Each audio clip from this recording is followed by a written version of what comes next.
some of the best companies, especially in the Reg C space, are, one of their key secrets is being killer list builders. And so we're gonna learn some of their lessons. Before we get into that, who is Net Capital? We're an SEC registered funding portal. We host regulation crowdfunding offerings. We've done hundreds of offerings over the years. We help entrepreneurs raise capital, and we help investors invest in private companies. We invite you to come check out the website, check out the deals that are available, and make an investment if it's right for you. So first and foremost, what is a list? A list is exactly what it sounds like. It's a list of, in this case, potential investors. And you want to start at the most basic. Some of you watching might be expert online marketers with deep experience in creating lists and then creating audiences on Facebook and Instagram. Some of you might be experienced sales professionals who understand CRMs. Some of you might be doing this for the very first time. So the key is to start somewhere. And for those of you who are starting at the very beginning, I recommend starting at the very beginning, creating a spreadsheet, whether it's like an Excel document or Google Sheets, and just write down the names. And you want names and contact information. So name, email, phone number, any other relevant information you need, and start building the list. This is a really good way to start building a community around your business. And it feels very basic, but it's one of the most fundamental things you can do. So you want to grab as widely as possible, right? Friends, family, colleagues, former coworkers, current coworkers, people who are maybe first adopters or early adopters of your product, things like that. And go as broad as you can. I recommend making this list as broad as possible, throwing people on it and let people opt out later, as long as you know them and know that they'd be interested in hearing from you. Once you get a little bit further and you've built your list out a little bit, the next step is to segment it. So if you've got friends and family here, and then some potential angel investors here, and then customers here, you might want to speak to them, each of them differently. So making sure you create your list, build your list into groups or segments to make sure you're sending the right messaging, that's really important. If you want to get a little more advanced, we recommend using a CRM. So that's sales management software. It's a way to track prospects and to make sure you follow up. It's a great way to make sure you're making phone calls to all the potential investors who are on your list. It's a great way to make sure you follow up.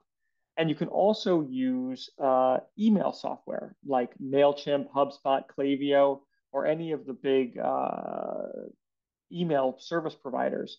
Those are a great way to put in email addresses, send mass emails, and keep track of things like open rates and things like that. But the first secret to building lists is to build a list and start from the very beginning. The next secret to building lists is to build a compelling landing page. Landing pages, you probably experience them way more often than you even realize. Most retail online sites use a landing page. And whether it's a dedicated landing page or a pop-up, you can see a little picture of it right here. If you ever think of the last time you went to maybe an online clothing retailer or any kind of online shop, there's usually something that pops up that says maybe, sign up for our list for 10% off your first order or something like that. That's someone building a list. And so, some of you might be working in direct-to-consumer goods, in which case lists are great, and you can offer things like discounts, and we'll talk about that a little later. But even if you're not, every company's page should have a pop-up or a dedicated landing page that tells a little bit about your company and asks people to join your email list. You should have a clear call to action, ask them to join, and tell them you'll get to keep up with your company. If people are interested in your business, they'll sign up, and someone who's opted into hearing from you is a fantastic prospect, not only for raising money, but also as a potential customer, evangelist, or anything else. So we highly, highly recommend putting a landing page on your website. Most website builders these days, whether you use Squarespace or Wix or WordPress or any of these plug and play website builders, will have a plugin that lets you throw in a pop-up or a landing page, no problem. And a couple of tips around that: you want to make it super minimalist. Don't ask for a bunch of information, name and email, maybe even just email. Keep it simple, let people get on your list, and then target them from there. And don't forget being mobile responsive. Don't forget optimizing for mobile. Most people are on their phones these days. You want to make sure that it's easy to make lists for people who find you via their phone. The next thing to do is highlight social proof.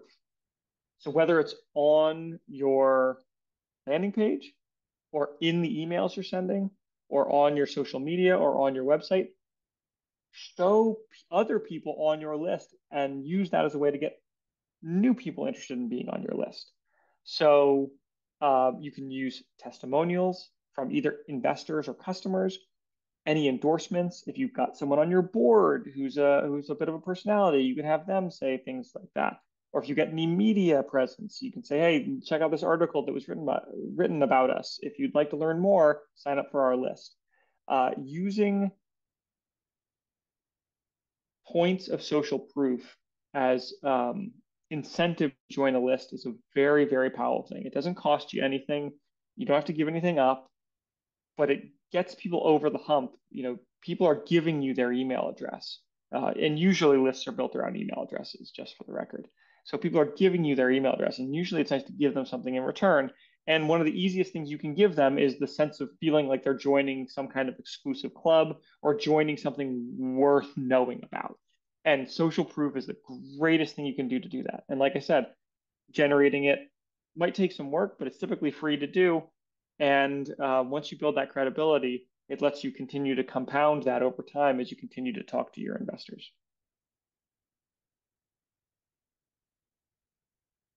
The next thing you want to do is offer value to these people. Offer value to the people on your list. And that value can come in a lot of forms. I mentioned earlier that, if you're a retail brand, if you're a jeans company, the easiest thing you can do is say, join our email list and we'll give you 20% off on your first order. It's great. You give them value. You get contact information, which is valuable to you as a business owner. You can email them again and again, try to turn them into repeat customers, things like that. But what if you're not a direct-to-consumer brand? What do you do then? Then you have to get more creative. But again, you still want to offer value. So things like download our white paper, uh, sign up here for insights into our market. Even just calling your updates exclusive is a great way to let people in on a club. You can offer them, these people will be the first to hear about X, Y, and Z. It's a great way to basically incentivize people to end up on your list. Um, Once you do get them on the list, you want to make sure you update them. But again, you want to find something, give people something, anything to as incentive, and give anything in exchange for signing you up on their email list. So it's very, very valuable to do that. Again, building a list is what's beneficial to you, but you want to make sure you convey to your potential subscribers why it's beneficial to them.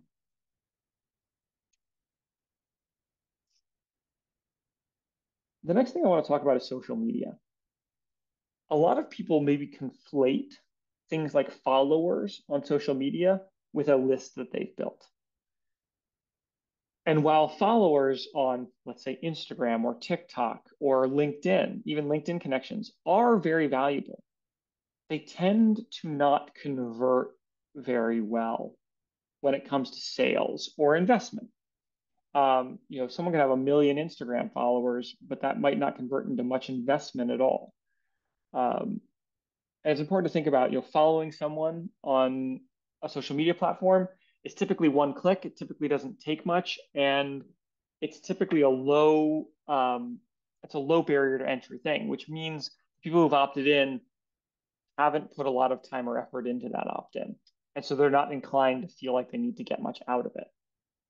And so it can be easy to think, oh, I've got 5,000 friends on Facebook and I've got 10,000 LinkedIn connections and I've got 100,000 people following me on Instagram. I'll just post on those social media platforms and everyone will come flock to my offering. It tends to not work very well. But social media can be used incredibly effectively if used strategically. And social media marketers are often use the term a funnel, right? So you have this many people who may or may not be interested, and what you want to do is funnel them down into smaller and smaller, but more and more passionate groups. And so you should think of social media as a great top of the funnel strategy. So social media is great to get a wide reach, but it's hard to get people to convert straight from social media into either buying or investing in your product. So what it often works well to do is use your social media reach to say, hey, everybody, come visit my landing page. Or, hey, everybody, I'm hosting an event, come sign up. Or, hey, everybody, I'm doing X, Y, or Z, come look at it here. And then when you get them one level below, you can say, hey, here's my landing page, sign up for my newsletter. Or, hey, here's the event I'm hosting, which we'll talk about in a second. Sign up here and you can listen to my event. Those are great ways to then build your list and get the email address and go from there. So, I encourage anyone with a strong social media presence. It's a fantastic asset for any business, but don't rest on your laurels there. Use that asset to build a list as opposed to trying to skip that step and drive straight to sales. The other thing that's always important to mention about social media is, basically all social media platforms, I think, have ad engines where you can place pixels on your company's website or your Net Capital page, and you can collect data about people who are there. That data is a great way to place ads to those people who have come and visited you on social media, come and visit your website, things like that. And you can use those ads to direct people to come to your landing page to sign up for your list. Um, those ads can often be cheaper than trying to buy ads that are trying to get people to convert into sales or investments. And so getting people to sign up for a list can be a cheap and effective way to spend ad money to effectuate your goals of either raising money or driving sales. If anyone has deeper questions about this specific point about how to use ads, please reach out to us. It's a very complex field. We've got marketing partners who'd be happy to dive into the details with you. Let's take it into the real world for a second, though. You want to leverage networking events. Whether there's no shortage of apps these days, LinkedIn being the prime one, where if you're at a networking event, you can connect with people. You can collect business cards. If you've got a table at any event, you can offer a prize for people to put their business cards in a fishbowl, or you can have an iPad and with your landing page up at an event and invite people to sign up to follow you. Seeing people in person, one, is a great way to create connections, and two, it's very easy to ask someone, shake their hand, and be like, "Hey, will you sign up for my list? Or will you sign up for my email notifications? I want to keep you informed of my business." It's a great way to do it. So in-person events are making a comeback. People are excited to be out in the world these days, and you shouldn't miss out on an opportunity to collect as much information from people as possible while you're there. It takes a little bit of extra work. You have to have a little bit of extra planning. You gotta do, hey, let's connect on LinkedIn. You gotta exchange business cards the really old-fashioned way. And then when you get home, you gotta take all those business cards out and you gotta type people and put them on your list. But it's very valuable because making in this day of digital connections, making real face-to-face connections are very powerful. And this is all about finding high value people to put on your list. And so don't sleep on those network events. Get out there in the real world, talk to people, and build your list that way. Then you can do something like this. Webinars and workshops are great ways to provide value to people and in exchange get them to sign up for you. So when we host things like this, hopefully this is valuable to whoever's here watching. And we can then send you emails about the next one. So hopefully you can provide more value. And so hosting, finding out what you're an expert about, finding out what your network is interested in hearing about, and then hosting webinars and workshops to help them learn more, become experts about it, or show off that you're an expert. This is a great way to provide value to your community. It's something you can email your list to come and join, and then you can ask those people to invite other people to come and join and build your list that way. It's a great way to build community and to perfect your own pitching and presenting techniques. Presenting doesn't come to everyone naturally. A lot of people are quite afraid of public speaking. And as a founder, as an entrepreneur, as an executive, being able to do this consistently will help you get better at your presenting if you treat it like that task, which will help you be better at building lists, and those lists will then be valuable for your business. So something to definitely keep in mind as you go forward. And similar, but slightly different, virtual events and Q&A sessions. Try to do Ask Me Anything events. Try to find other people in your industry or similar industries who might want to do a joint event with you, with interviews or maybe workshops, things like that. Those Q&A sessions can really help.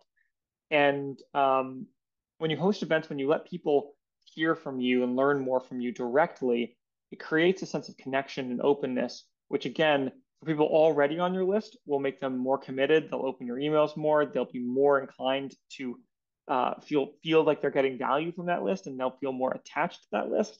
And then for new people, it'll convey a sense of trust and openness where they'll say, "Oh, I liked this person. It was great to meet them. I'm going to put myself on their list for next time." So thinking about all the different ways you can use events to your advantage can be very, very valuable for list building. If you want to take it even to the next level, work with the experts. So, influencers is a broad and popular term these days.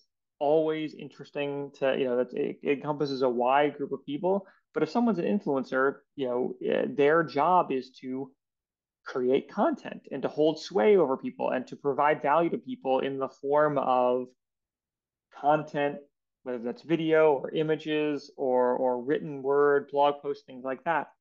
And so sometimes if you're an entrepreneur who maybe marketing isn't your strong suit, or maybe marketing's your number one strong suit and you want to leverage it, finding people who have lists of their own and collaborating with them, maybe offer to swap lists, maybe offer to host co-events, or maybe just hire an influencer and use that influencer again to push people to a landing page or some other point of value creation where you can collect people's information and get them to sign up. If you ask them to promote you and you or pay them to promote you, that can really amplify your message very quickly. One thing to note, you want to be careful about what kind of influencer you pick. Obviously, if you are a fitness company and you pick a fitness influencer, that's great. But if you're a um, finance company and you pick a food blogger, that might not be a good fit and there might not be much overlap. So finding an influencer that fits with your message, whose audience might overlap with your target audience, can be a very good way to supercharge that list building once you've gone from the more hand to hand things. This is a great way to really blow up your list. But again, remember, as I talked about in the social media section, social media is a relatively light touch medium. So influencers, while they might have a lot of followers, they might not get a lot of engagement from those followers. And so, whenever talking to an influencer, you want to understand their engagement, what people like about them, and measure them and test them against how many people actually engage versus how many people see whatever they put out. And then the final uh, piece of advice for building lists is to engage consistently. You want to make sure that you're getting out there and providing regular updates to your list and providing value to those people. You might even invite, because you can use those people to invite new people to your list, and you want to provide value consistently. People should hear from you on a regular basis. You should be including regular updates. And by doing that, you're going to create a lot of trust. You're going to create a lot of engagement. And then when you finally make an ask, people will feel like they know you and they're ready to go. And so when you ask them to invest in you, they will already be invested in the relationship, and that won't be hard. If the first email they ever get from you is, "Hey, please invest in me," you would haven't spent the time building the trust, building the excitement, and optimizing that feeling of connection for conversion. And so, getting used to sending regular quality content to your lists is a really great way to make sure those lists are sharp and ready, so that when it's time to make a big ask, like raising money, those people are ready to go. So with that, that brings us to the end today. I hope this is going to help you build a killer list. Start now. It's a long process. Keep going, keep adding, even if it's just one email address at a time. And if you need to raise capital, please feel free to reach out to us. Our head of business development's email is here on the screen, thomas.smith@netcapital.com. And you can always reach out to us directly on netcapital.com. Click the raise capital button. So with that, if there's any questions from the audience, I'm happy to take them now. And if you're watching on a recording, please feel free to comment and we'd be happy to get back to you.